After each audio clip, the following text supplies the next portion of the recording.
are fractions, decimals, and percents related? Think about this question during the lesson. The portion of time Teddy spends doing homework for each subject is shown in the bar diagram.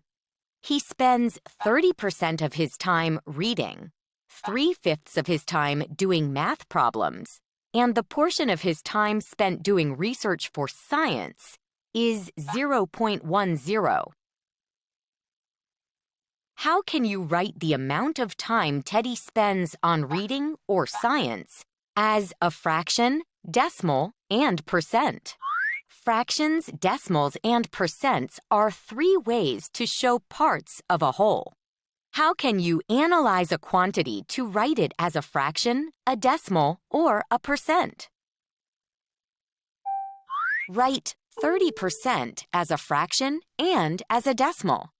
A percent compares a number to 100. So write the percent as a fraction with 100 as the denominator. Why is 30% written as 30 hundredths? Why can you rewrite 30 hundredths as 3/10?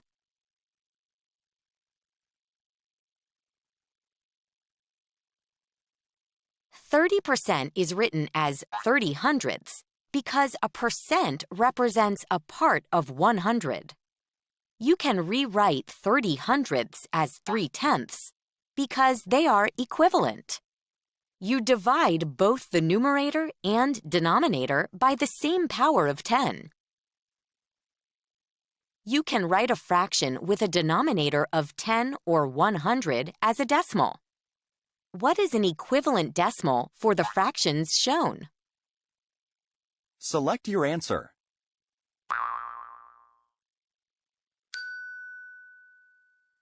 %30 can be written as 30 hundredths or 3/10 and 0.30 or 0.3. Write 0.10 as a fraction and as a percent. The number compared to 100 is the percent. You can also write an equivalent fraction. 0.10 can also be written as 10 hundredths or 1/10 and 10%. Now you know how fractions, decimals, and percents are related.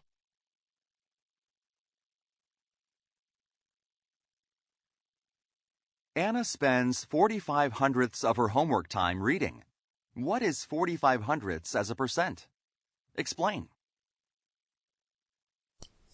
I like to explain a decimal as a percent by stating if you are to take the decimal and move it 2 places to the right, it goes at the end of this particular number, and then that becomes your percent. Another way of looking at that is if you look at the last place value of the number, and we have tenths place, and then that 5 is in the hundredths place. So that could be written as a fraction 45 hundredths because it's in that place. 5 is in that place value, so 45 hundredths, and you put it over 100. And we should know from the examples that percentages are represented by a part over 100, so that also would take us back to 45% as the percent. Teddy spends 3/5 of his homework time doing math problems. Write 3/5 as a decimal and as a percent.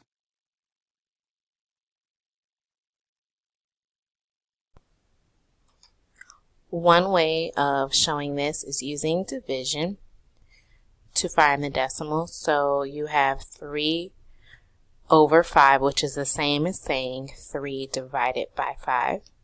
And so you write it long division this way. And then you're going to have to put in your decimal point because you know that 5 cannot go into 3. So we add a decimal and a 0, annex a 0. And then 5 can go into 30 and you get 6, and it goes into it evenly. So the decimal for 3/5 would be 6/10 or 60/100. You also can use an equivalent rate.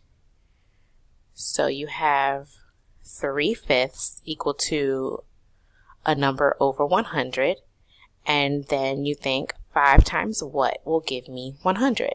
And so that would be 20, and whatever you do to the bottom, you must do to the top. And so 3 times 20 is 60.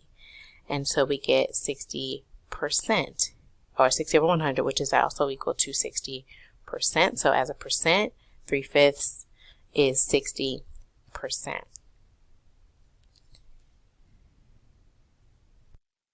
Teddy's friend Jacob spends 5/8 of his homework time doing math problems.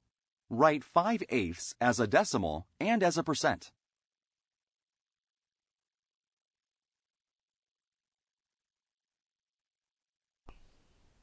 Use division to find the decimal. So 5 divided by a, and you write it as long division. You put a decimal in your annex zeros, and then you get 0 and 625 thousandths as the decimal.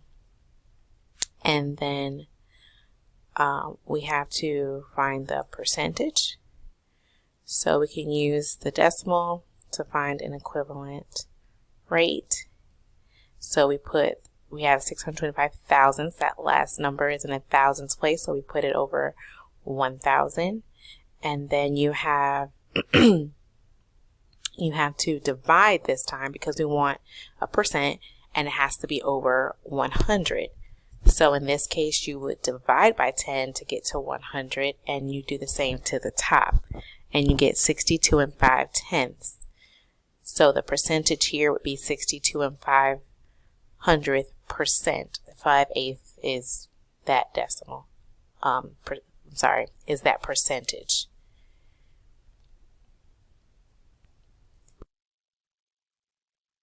Isabel spends 3/8 of her homework time on reading. What is 3/8 as a decimal and as a percent? Let's first start as a decimal. So 3/8, we would take the 8, our denominator, divided into our numerator. We're going to add a decimal, annex 0. 8 can go into 30 3 times. 8 times 3 is 24. Subtract, that's going to give us 6. I'm going to add another 0. 8 goes into 67 times. That is 56. And then that's going to give me a 4. And I'm just going to write this over here for space. That's going to give me 4. I'm going to add another 0. I would bring that down. That would give me 40. 8 times 5 is equal to 40, and that goes into it equally. So 3/8 as a decimal would be 0 and 375 thousandths, and then we want a percent. And so I'm going to show you just another way of doing it. We are going to take this decimal and move it 2 spaces to the right, and that gives us 37 5/10. That's going to be our percent, just by moving it over 2 places to the right.